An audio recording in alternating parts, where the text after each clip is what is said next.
Shalom shalom, uretse kuzamura mpanurira ubuzima bwawe ni Prophet Emma ugusuhuza mu izina rya Yesu Kristo. Yosuwa ibice byaho ni 5 umurongo waho w'icyenda haranditse ngo Uwiteka abwira Yosuwa ati none mbakuyeho igisuzuguriro abanyegiputa babasuzuguraga. Umva mvugane nawe, umaze igihe hari agasuzuguro kari ku buzima bwawe, agasuzuguro ibyo ukora byose ubikora usuzugurwa, urugo ubamo urubamo usuzugurwa, ahantu ubaye uhabaye usuzugurwa, ubuzima bwawe bwose ni igisuzuguriro, akazi ukora ni ak'igisuzuguriro, imibereho yawe yose ni iy'igisuzuguriro. Ariko Imana intumye guhanurira ubuzima bwawe ngo uyu munsi nonaho ucyumva buno buhanuzi, Imana igukuyeho igisuzuguriro, abantu bamaze igihe bagusuzugura, Imana igukuyeho igisuzuguriro.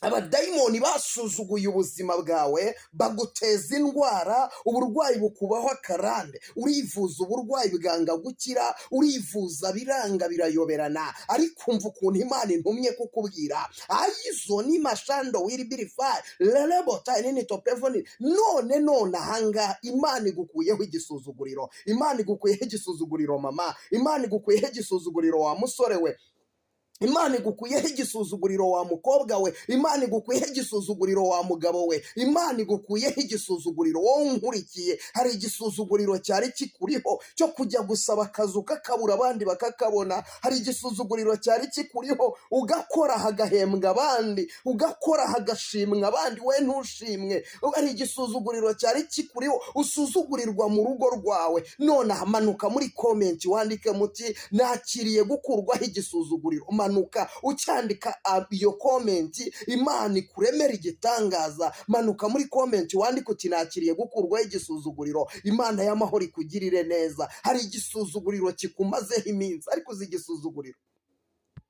uzi gukora wavunitse, aho kugira ngo ushimwe abantu bakaguhemba kukunyega, bakaguhemba kuguseka, bakaguhemba kukuvuga nabi. Ariko Mana, uzi kuba uri umwana w'umukobwa ukajya muri fiyansayi, umuntu ukizera yuko ugiye gukoresha ubukwe, igihe kigeze musore akakubwira ngo igihe kiraje ubukwe bube, ariko byagera aho bikwiriye kuba, byagera aho bikwiriye gukunda bigapfa.